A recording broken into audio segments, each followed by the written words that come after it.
Исәнмесез турдан тур эфирда Татарстан хәбәрләре, студияда Айгөл Бәдретдинова. Бүген программада. Акыш күккә күтәрелергә әзер. Переход ее состоится буквально после летных испытаний. Казан авиация заводының 90 еллык юбилеенда Язрахман булып кайтты.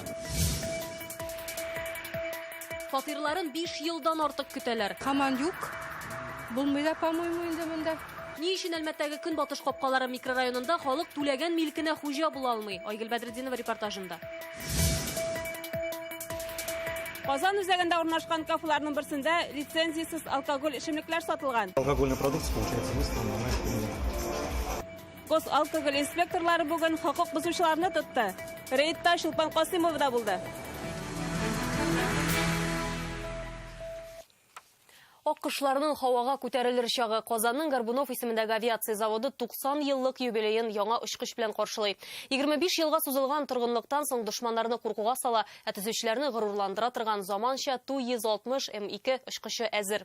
Бүген аны кунакларга күрсәттеләр. Тиздән күктә сыный башлаячаклары заводны 90 еллыгы белән Татарстан президенты Рөстәм Миңнеханов башка дәрәҗәле җитәкчеләр котлады. Казан акышын Язрахманда күреп кайтты. Менә ул Ту-160 очкычы 804К номер астында күргәнегез сәләне буйысы калган. Ул нәкъ ак төскә керәчәк, чөнки халык телендә аны аккыш дип атыйлар. Инде шуннан соң әлеге очкыч һавага күтәрелергә әзер булачак. Ширек гасырдан соң ул күпкә яңартылган, заманчалаштырылган дөньядагы иң авыр хәрби очкычларның берсе. Ул бүген цехтан чыгып, тантаналы рәвештә кунаклар, журналистлар алдыннан үтте.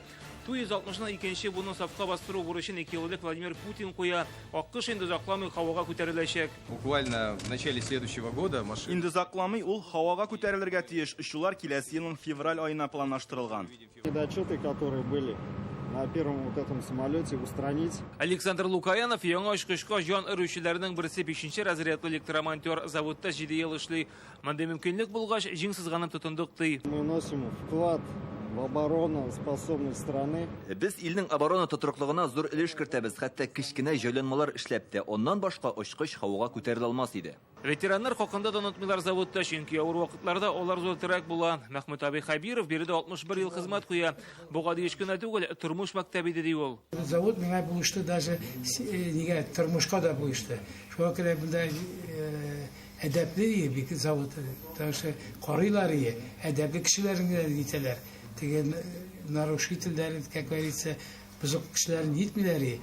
Шуңа күрә миңа бик файда итте. Быел заводка 90 ел тулды. Икътисады өчен иң катлаулы 90-нчы еллар башында аздан гына ябылмый кала, торгынлык аша уза. Ләкин Татарстан җитәкчелеге аны язмыш кулына ташламый. Үз тарихында 20 меңнән артык очкыч чыгарган заводның киләчәге өметле. То, что вот такие инвестиции уже реализованы, мы видим, какие прекрасные помещения, какие условия труда. Мы помним время, когда вообще вопрос быть или не быть завода был на грани. Завод является флагманом цифрового производства отрасли. Отрабатывает. Завод цифрлы җитештерү буенча алдынгы урында, хәтта бүген әлалар тармакта булмаган технологияләрне үзләштерә, үзләрендә куллана. Медалью Республики Татарстан за доблестный труд награждены работники Казанского авиационного завода. Завод хезмәткәрләре бүген аз гына булса да бәйрәм уңаеннан ялга туктады. Рөстәм Миңнеханов һәм дәрәҗәле кунаклар юбилей уңаеннан иң тырыш хезмәткәрләргә дәүләт бүләкләре тапшырды. Озаклап бәйрәм итәргә коллективның вакыты юк. Аларны цехларда аккышлар көтә. Язрахман, Александр Лабанов, Яңа гасыр каналы. Татарстанда җитештерелгәнне чит төбәкләр илләрдә танытучылар бүген республиканың сәүдә сәнәгать палатасы оешканга 25 ел булды. Юбилейны ул дуслар белән бергә каршы ала. Казанга чит ил Россия төбәкләреннән бизнес вәкилләре килде. Рөстәм Миңнеханов Татарстан белән ширек гасыр бергә атлаучыларга дәүләт бүләкләре тапшырды. Эш җайланган булса да алдан ниләр көтүен Ләйсән Сабирова ишетте. Татарстанның сәүдә сәнәгать палатасы 1992 елда оеша. Республика президенты үзенең указы белән бизнесның яңа институт булдыру турындагы тәкъдимен документаль беркетә. Палата эшмәкәрләренең мәнфәгатьләрен якларга, төбәк-ара һәм халыкара мәйданга чыгарга ярдәм итәргә тиеш була. Беренче көннән бүгенгәчә аны Шамил Агиев җитәкли, тынгысыз хезмәтен президент бәяләде. Татарстан алдындагы казанышлары өчен ордены медален тапшыра. Шамил Агиев, сезгә рәхмәт. Киләчәктә дә шулай Хезмәтегез матур булсын. Сәүдә палатасы яңа икътисади чорда аеша бер юлы федераль системага да яраклашырга, җирле бизнесның ихтыяҗларын да канәгатьләндерергә туры килә. То, что вы состоите с Российской Федерацией. Институт буларак оешуыбыз төрле көчләр ярдәме һәм аларга каршы булды. Мы в системе торгово-промышленных палат. Россиядә җитди палата оешты, аның үз карашы бар. Күпчелек мәсьәләләрне хәл иткәндә әлеге фикерләргә таянырга тырышабыз. Яңа базарлар эзләү, юридик ярдәм күрсәтү, норматив актлар әзерләү эшмәкәрләргә терәк алар. Торгово-промышленная палатаның функциясеннан башка бизнесны алып бару практически мөмкин түгел. Татарстанның палатасы үз урынында. Все вопросы оперативно они решают. Я бы оценку делал. Сәүдә сәнәгать палатасы әгъзалары саны буенча эшчәнлеккә бәя бирер идем. 2000 артык кече, урта һәм эре бизнес вәкиле. Бу бик зур күрсәткеч. Была составлена дорожная карта. Ике арада юл картасы булдырдык, уртак бизнес форумнар, күргәзмәләр уздыру, мәгълүмат алмашу турында килештек. Ике арада бизнес-контакт белән алмашу, кадрлар әзерләү буенча Россиянең иң актив палаталарының берсе. Сәяси кыен чорда да элемтәләрне саклап калдык. Юбилей уңаеннан бүген дусларга да бүләкләр тапшырдылар. Лейсан Сабирова, Илшат Мөхәммәтов, Яңа Гасыр каналы. Татарстанның Ички эшләр министрлыгы Самара арена стадионы гөмбәзен төзү эшләре барышында 2,5 миллиард сум акча үзләштерелгән дигән дәгъва буенча тикшерү эшен башлады. Аның нәтиҗәсеннән соң стадион төзелеше белән шөгыльләнгән Стальмонтаж Электросталь субподрядчы оешмага карата җинаять эшен кузгату-кузгатмау турында карар чыгарылачак. Әлегә объектта эшчеләр юк. Ә генераль подрядчы буларак Казан төзелеше оешмасына стадионны вакытында тапшыру өчен эш графигын яңадан төзәргә туры киләчәк. Вәгъдә ул иман дигән халык мәкале аларга таныш түгел. Әлбәттә, социаль ипотека программасы буенча төзелүче күп катлы йортны кулланылышка тапшыра алмыйлар. Бу эш 5 елга сузылган. Өметен өзгән әлмәтлеләр безгә шулай дип шалтыратты. 1 ел элек барып төшергән идек инде. Урында кирпеч тә кузгалмаган. Айгөл Бәдретдинова репортажында. Көнбатыш капкалары микрорайонындагы әлеге кадрлар 1 ел элек төшерелгән халык социаль ипотека йорты һаман кулланылышка тапшырылмавыннан зарлана. 1 ел эчендә эш алга китмәгән генә түгел, төзелеш бөтенләй туктаган. Фатирларын биредә 25 гаилә 2012 елдан бирле көтә. Дмитрий белән Регина Мудрых инде бала табып өлгергән. Снимаем жилье. Арендага фатир алып торабыз, анда 10-11 мең акча түлибез, бу йортка да түлибез, үз кулышыбыз һаман да юк. Балаларым өчен бер чылып килдем. 15 елдан бері 5 жыл кетәләр инде, һаман юк. Тумаган бала, менә уже инде 5 яшьә булды хәзер. 6 яшькә китте. Әле и һаман күренми. Башта 2014 елда тапшырылырга тиеш булганнары вакыты 3 мәртәбә күчерелә. Хәзер 2018-нең уртасына вәгъдә итәләр. Начинались вот с квадратный метр 22 тысячи. Башта квадрат метры 22 сум иде, хәзер 36 меңгә кадәр күтәрелде. Түләгән акча югалып бара дигән сүз. Ни өчен төзелеш туктатылган соң бу сорау белән республиканың торак фондына атна башында мөрәҗәгать иткән идек. Генеральная подрядная организация, несмотря на достаточно полное и своевременное финансирование. Йортны төзергә алынган подрядчы оешма үз эшен башкарып чыга алмый. Әлмәт шәһәр хакимияте үтенече буенча ул оешма белән килешүне өздек. Бүгенге көндә генераль подрядчыны сайлап алу процедурасы бара. Нәтиҗәне Әлмәт җитәкчелеге 15 ноябрь көнне игълан итәргә вәгъдә бирде. Бүген 16-сы җавап һаман юк. Хакимияттә исә яңа подрядчы оешма әлегә төзелеш урынындагы хәл белән таныша. Конкрет дата соңрак билгеле булачак диделәр. Пока нет такой информации. Как только она появится, мы всех оповестим, потому что это важный вопрос для нашего района. Бүген тагын берничә көннән төгәлләргә киләсе дүшәмбе мәсьәләгә ачыклык керәчәк дип вәгъдә иттеләр. Давайте в понедельник сделайте звонок. Аның каравы дәүләт торак фондыннан соңгы яңалыклар килеп иреште. Әлеге йортны төзәргә 3 подрядчы оешма теләк белдерде. 10-15 миллионга кадәр сумма сорыйлар. Хәзер калган эшләрнең күпмегә төшәчәген санарга кирәк. Шуннан соң генераль подрядчы оешма билгеләнәчәк. Айгөл Бәдретдинова, Фуат Гайсин, Булат Шафигуллин, Игорь Романов, Әмир Залюшев, Яңа Гасыр каналы. Әлеге проблеманы хәл итүдә ярдәм сорап безнең редакциягә әлмәтлеләр шалтыратты. Үзегезне борчыган мәсьәләләр хакында сездә 570-50-19 телефон аша хәбәр итә аласыз. Түбәнкама шәһәрендә бу айда инде 2нче тапкыр гражданнарны кабул иттеләр. Беренчесе Илназ Перкинның фаҗигале үлеменнән соң булган иде.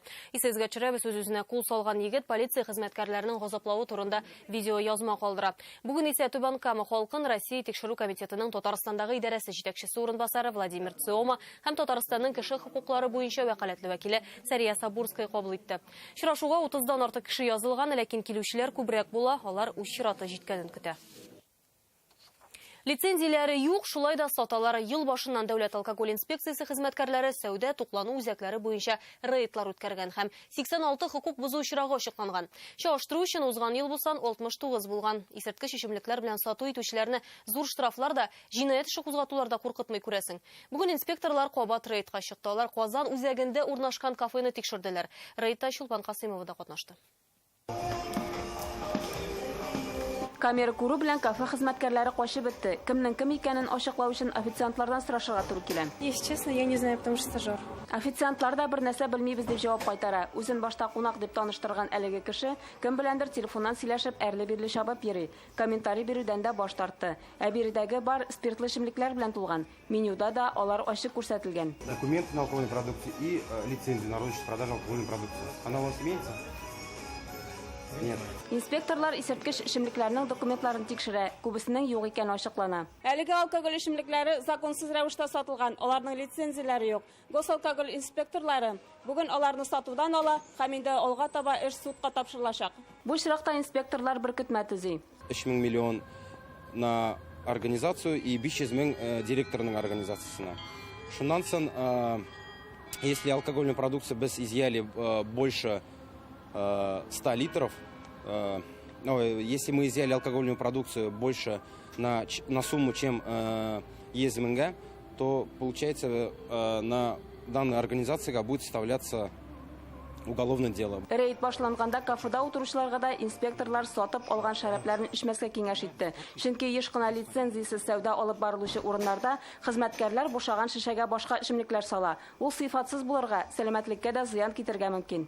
Кем менә безгә заявление язды на подачу розничную продажу алкогольной продукции, чтобы они осуществляли деятельность, без уже у заведения выезжаем, то есть фотографируем, осматриваем.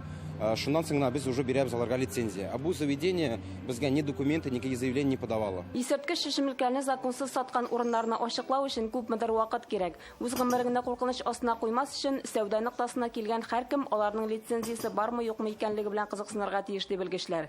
Чулпан Касыймова, Ринат Сафин, Яңа гасыр каналы. Сез Татарстан хәбәрләре тапшыруның төп чыгарылышын карыйсыз алдагы минутларда.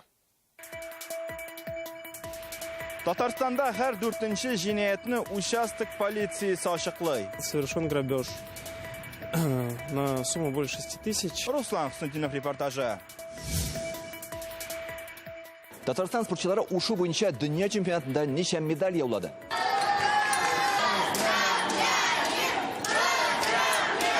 Чемпион һәм призерларны Казан аэропортында Илдар Сафиуллин да каршы алды. Федерализм салымнымында калдыру һәм экология бүген әлеге мәсьәләләр төбәкләр проблемасына багышланган халыкара конференциядә күтәрелде. Россия һәм чит илләрдән килгән белгечләр инде 2нче ел рәттән очраша.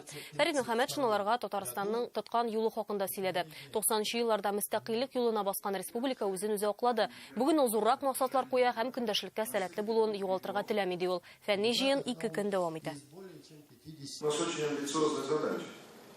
Мы не хотим потерять конкурентоспособность развития своей республики. IT-парки, Иннополис, город, который рядом с Казанью строим. Вы видите, какие мы вклады делали большие для того, чтобы выстроить в Республике Татарстан образовательную систему так, чтобы со школьной скамьи профориентационная работа была проведена уже вместе с научной общественностью, профессорско-преподавательским составом наших вузов. Казанда Россия Казахстан бизнес форумы узаның безнең республикада үтүе чираклы түгел. Максат ике арадагы элемтәләрне ныгыту. Эш шунда Татарстан Казахстанга КАМАЗ машиналарын, газотурбин җиһазларын җибәрә. Ә менә алардан товар кертү ягы аксый. Әлеге ил белән хезмәттәшлек итүче экспортерлар арасында Татарстан хәтта беренче унлыкка да керми. Вазгыятьне уңай якка үзгәртү өчен ике як бизнесменнары бүген күзгә күз очрашып сөйләште. Межрегиональное сотрудничество, безусловно, особое место занимает Республика Татарстан. Төбәк-ара хезмәттәшлектә Татарстан белән элемтәләр аеруча мөһим ди Казахстан вәкиле. Шуңа да форумның рәсми өлешен узакка сузмыйча конкрет эшлекле сөйләшүләргә күчтеләр. 30лап Казахстан предприятиесе бүген биредә үз продукциясын тәкъдим итә. Кондитер эшләнмәләре, шикәр һәм ярмалар, ә монда Россиядә зур популярлык казанган ун һәм макарон җитештерүчеләр. Мы выращиваем зерно, собираем его, у нас есть элеватор. Бертөклеләрне эшкәртү Биектау районы эшмәкәрләрен кызыксындырды. Аналитик тикшерүләр дә Казахстан корпорациясе җитештергән продукциягә Татарстанда ихтыяҗ булуын күрсәтте. Наша продукция производится из только казахстанского сырья. Безнең продукция бары тик Казахстан чималыннан гына ясала. Читтән кертмибез. Үзебезнең сыйфатлы продуктны үстереп эшкәртәбез. Ә менә күрше өстәлдә генә Валентин Тигай Татарстан бизнесменнарына химия продукциясын тәкъдим итә. Республикабызга өметләре зур. Уже развитый регион в Российской Федерации. Татарстан Россиядә иң алдынгы төбәкләрнең берсе, биредә мөмкинлекләр зур. 2017 елның 1 ярты еллыгында Татарстан белән Казакстан арасында товар әйләнеше 16 миллиард сумны тәшкил иткән. Әлеге күрсәткеч тагын да үсәр дип ышана чарада катнашучылар. Бизнес форум иртәгә дә дәвам итәчәк. Айгөл Бәдретдинова, Рәмзил Гарипов, Яңа Гасыр каналы. Ерисем килә ярдәм итегез Буа районының Нурлат авылында яшәүче Данис Каюмов бөтен татарстанлыларга шулай дип ялвара. Егет 2008 елдан бирле бик сирәк авырудан интегә, аның умыртка баганасы шул дәрәҗәдә кәкре, егет хәтта сулый алмый. Мондый чир Россиядә бары 4000 кешедә генә. Данис Каюмовка умыртка баганасын төзәтү өчен махсус операция таләп ителә. Егетнең хәлен яхшырту өчен акча кирәк. Ярдәмне аның гаиләсе игелекле кешеләрдән сорый. Минем юнескә ярдәм итегез. Даниска 16 яшь инде, 10 елга якын ул йөри алмый. Егеткә 2001 елда куркыныч диагноз куела. Умыртка баганасы кәкрәйгән 4-нче дәрәҗә. Шул сәбәпле ул начар да сулый. Данис Каюмов тормышына хәзер куркыныч яный. Без инде коягына мөрәҗәгать итмәдек. ДРКБ больницасына да яттык. Аннары у Мәскәүдә дә булдык. Генетика анализга бергәндә безнең инде подтверждация ителде. Мышечная дистрофия душевна булды диагнозыбыз. Хәзер аннары без Мәскәүдә дә тикшерендек. Каюмовлар гаиләсендә 3 бала, уллары Данистан башка, алар тагын 2 кыз тәрбияләп үстерәләр. Күп балалы гаиләгә финанс яктан Даниска кирәкле операцияны ясату авыр. Моннан тыш операцияны йөткерү өчен кирәкле махсус аппараттан башка эшләмиләр. Каюмовларның аны сатып алырга да хәлләре юк. Бу җиһаз өчен генә 600 мең сум акча кирәк. Авылдашларыбыз ярдәм итте. Туганнарга, күрше авылларга, мәчетләргә, мәктәпкә бик зур рәхмәт. Ярдәм итәләр инде. Ләкин тулы сумманы җыяр өчен мәрхәмәтле кешеләр ярдәме кирәк. Данисны инде операциягә Курган хастаханәсендә көтәләр. Ярдәм кулын сузарга теләүчеләр өчен бөтен реквизитлар экраннарда. Әлегә Данис әтисе ярдәмендә махсус күнегүләр ясый. Аякка басачагына ышана ул. Ә савыккач зур хыялын тормышка ашырачак, программист һөнәренә укырга җыена. Бу телевидениесе белән берлектә Динә Исамдинова, Яңа Гасыр каналы. Без тапшыруыбызны дәвам итәбез. Татарстанда һәр 4нче җинаятьнең изенә участок полициясе хезмәткәрләре төшә. Быел гына алар 22 үтерү, 820 урлау һәм 38 законсыз корал әйләнеше очрагын ачыклаган. Авылларда тәртип саклаучыларның эше тагын да катлаулы. Аларга бер юлы берничә торак пунктындагы иминлекне тәэмин итәргә туры килә. Иртәгә аларның һөнәри бәйрәме. Участок полициясе һөнәренең кайбер үзенчәлекләре Руслан Аксендинов репортажында. Проходите! Участок полициясе Руслан Гимрановның һәр эш иртәсе халыкны кабул итүдән башлана. Марсель Сәлимҗанов урамындагы участокта ул 1нче елын гына эшли. Төрле җинаятьләрне, кыңгыр эшләрне ачыкларга халык ярдәм итә ди. 2 парня, девушка. Берсендә безнең подъездга чит 2 егет һәм 1 кыз кергән иде. Ут счетчигы янында шикле чүп күрдем. Шундук участок полициясенә хәбәр иттем. Соңрак төрелгән кагаз кисәгендә наркотиклар булуы ачыкланды. Гаепле кешеләрне кулга алдылар. Хукук сагында торучы, тәртипсез тормыш алып баручы гаиләләрне дә даими тикшерә. Күп вакытта ишекне ачмыйлар ди Руслан Гимранов. Кайчагында урамга чыкканнарын күтәргә туры килә. Ну, упал, об асфальт ударился. Сейчас бегом, короче, где-то плохо, в травмпункт. Мигрантлар белән дә даими профилактик эшләре алып баралар. Җинаять юлына еш кына читтән килгән һәм бер кая теркәлмәгәннәр бара. Хади Токташ урамындагы бер кибеттән Таҗикстаннан килгән гражданин 6000 сумлык ашамлыклар урлап чыга. Аны икенче бер сәүдә үзәгендә тоткарладык. Күптән түгел Казанның Кварт кунакханәсендә кылынган җинаятьнең изенә дә участок полициясе төшә бирде. Бер ир-ат 2 хатын кызны кишләгән иде. Авылда яшәүче участок полиция хезмәткәрләренә берничә торак пунктын контрольдә тотарга туры килә. Шунда яшәүче халык та теләсә кайсы вакытта аңа мөрәҗәгать итәргә мөмкин. Шуны истә тотып, президент булышлыгы белән 2013-2016 елларда авылларда 181 административ яшәү комплексы сафка бастырылды. Чтобы там участковый проживал. Без әлеге комплексларны даими тикшереп торабыз. Анда яшәүче һәм эшләүче хезмәткәрләр даими урында булырга тиеш, чөнки халык төнлә дә көндез дә килергә мөмкин бит. Быел участок полиция хезмәткәрләре 5000-нән артык җинаятьне ачыклаган. 17 ноябрьдә алар үзләренең һөнәри бәйрәмен билгеләп үтә. Күбе саны эш урында, иминлек сагында каршылый. Руслан Аксендинов, Марат Зәйдуллин, Яңа Гасыр каналы. Тапшырылмаган хатлар ТЭФИ финалында Гадел Куту әсәре буенча безнең канал төшергән фильм ТЭФИ регион премиясын алырга мөмкин. Бөтен Россия телевизион конкурсының Архангельскида үткән ярым финалында төбәкләрдән 340лап эш җибәргәннәр. Тапшырылмаган хатлар исә нәфис фильм сериал номинациясендә финалга үтте. Иң яхшы исеменә лаек булу өчен Татарстан картинасы Койсы шәһәр кинематографистлары эше белән көрәшәчәк. Гүзәл Әлимова шул хакта. Димәк, Казаннан враж. Тапшырылмаган хатлар тамашачыларга беренче тапкыр узган ел декабрь айында күрсәтелде һәм бер елдан соң картина ТЭФИ регион телевизион конкурсында. Ярым финал Архангельскида үтте. Нәфис фильм сериал номинациясын әле беренче тапкыр керткәннәр. Тапшырылмаган хатлар шунда ук финалга чыга. Безнең телеканал өчен бу бик күңелле яңалык. Бу безнең татар классикасы нигезендә эшләнгән икенче фильм. Тапшырылмаган хатларны бик көчле сценаристлар, режиссерлар, операторлар командасы эшләде. Жюри 340 эш арасыннан 36-ны сайлаган. Нәфис фильм номинациясы яңа булса да, иҗади көрәш бик җитди иде ди жюри әгъзалары. Номинации у нас были 5-6 серьезных фаворитов. Бер номинациягә иң көчле дип табылган 5-6 эш дәгъва кылды. Өчесен генә атарга кирәк. Конкурсның кагыйдәсе шундый, көндәшлек көчле иде. Без ничек сайларга белми аптырадык.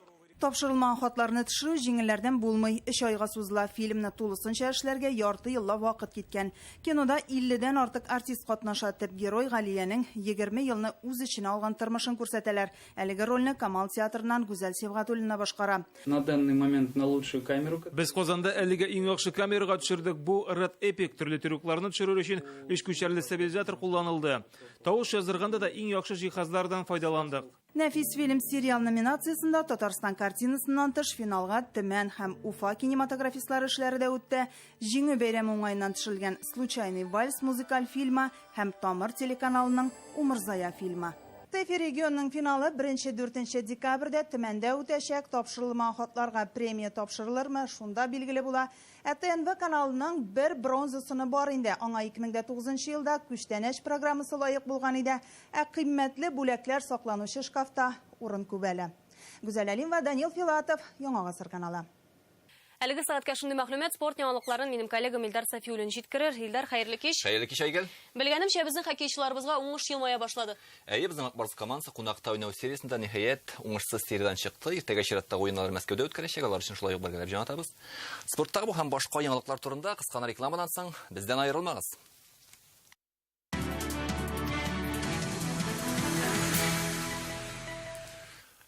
Түбән Каманың нефтехимик хоккейчылары Финляндияда 3-6 күрсәткеч белән Йокерит командасына оттырды. Ә менә Акбарслар ниһаять уңышсыз сериядан чыкты. Казан командасы Мәскәү өлкәсендә Витязь хоккейчылары белән көй сынашты. Беренче һөҗүмдә үк исәпне җиңел кулдан Станислав Галиев ачып җибәрде. Алга таба Альберт Яруллин Акбарсны тагын бер гол белән алга чыгара. Зиннәтулла Биләлтинов уенчыларын бу очрашуда туктату мөмкин түгел иде. Боз хуҗалары бер алка белән җавап кайтарса да башка каршылык күрсәтә алмады. Артем Лукаянов белән Иржи Стекач тагын берәр гол оештырды. Нәтиҗә Акбарс файдасына 4-1. Ушу буенча дөнья чемпионатында Татарстан спортчылары иң көчлеләр рәтендә. Безнең егет кызлар бүген медальләр яулап Казанга кайтып җитте. Котлаулы ярыш һәм узак вакыт юлдан соң ару талу булса да кәефләре күтәренке, йөзләре шат. Тырыш һәм максатчан егет кызларның һәрберсендә медальләр ялтырап тора. Выполнили мы программу.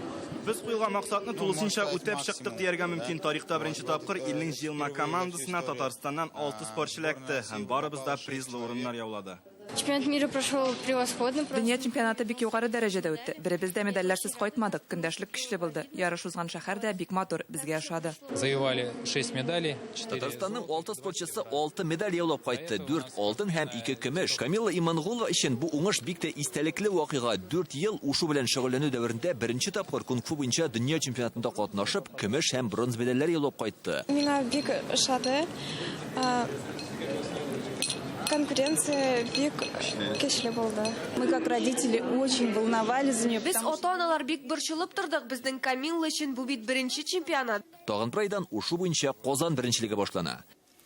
Казанда бүген бөтен Россия күләмендәге самбо көне уңайыннан турнир башланды. Анда ир-егетләр 10 үлчәм авырлыгында, хатын-кызлар 5 үлчәмдә ярыша.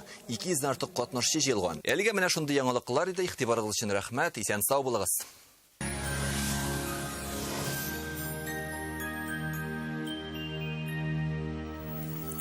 Исәнмесез, хөрмәтле телевизор караучылар, эфирда һава торышы чыгарылышы. Киләсе тәүлектә һава шартлары бераз үзгәрә, тулырак кыска гына мәгълүматтан соң. Һава торышы чыгарылышының иганәчесе җыелмалы җиһаз ясаучы Данил Мастер. Тиз арада арзан бәягә төрле корпуслы җиһаз сезнең үлчәмнәр буенча. Мебель паролен әйтсәгез, аш бүлмәсенә 25% ташлама. Данил Мастер, Казан шәһәре Восстание урамы, 23-нче йорт. Телефон 2-167-166. Хәзер инде һава торышына күчик. Яндекс погода мәгълүматы буенча иртәгә көньяк чыгышта бөгелмә, баулы, азнакайда болытлы һава. Атмосфера басымы түбән, ә һаваның дымлылыгы югары 90%. Республикабызда һава шартлары белән болыт циклоны идарә итә. Төнге сәгатьләрдә температура төшә. Көндез әле температура минус саклана. Төньяк чыгышта да -2, көндез уртача 0 градус. Татарстанның төньягы Әгерҗе, Мензелә, Менделеевскида урыны белән кар явачак. Төнлә температура -3, көндез 0 градус. Шимбә көне дә һава шартлары әллә ни үзгәрми, шулай ук болытлы һәм карлы һава торышы саклана. Иртәгә төньяк көнбатыш, Арча, Кукмара, Балтачта шулай ук явым-төшемнәр көтелә. Температура төнлә -2, көндез 1 градуска кадәр салкын.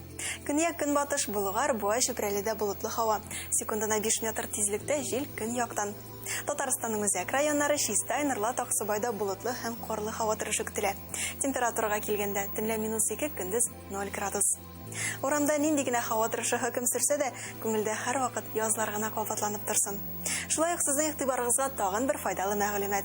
Һава торышы чыгарылышының иганәчесе Ачык акционерлык җәмгыяте Марбия Фарм. Грипп һәм салкын тию кәефегезне төшермәсен. Гриппофли ярдәм итәр.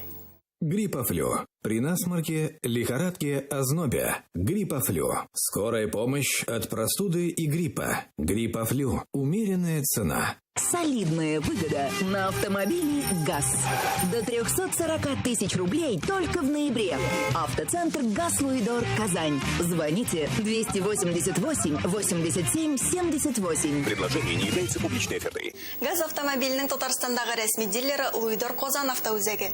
Үз базасында автомобильләрне сату, камилләштерү, автосервис, гарантияда һәм гарантиядан соң хезмәт күрсәтү белән шөгыльләнә. Луидор Казан, Себер тракты, 59-нчы йорт. Киләсе тәүлектә баш калабыз Казанда явым-төшемнәр көтелә. Төнлә 0-дан 2 градуска кадәр салкын. Көндез +1 градус, көньяк көнбатыштан уртача тизлектә җил. Атмосфера басымы теркемеш баганасының 755 мм тәшкил итә. Һаваның чагыштырмача дымлылыгы 90%. Бүгенгә һава торышы турында менә шулар. Сезнең белән мин Ләйсән Шәрифуллина идем. Исән-имин булыгыз.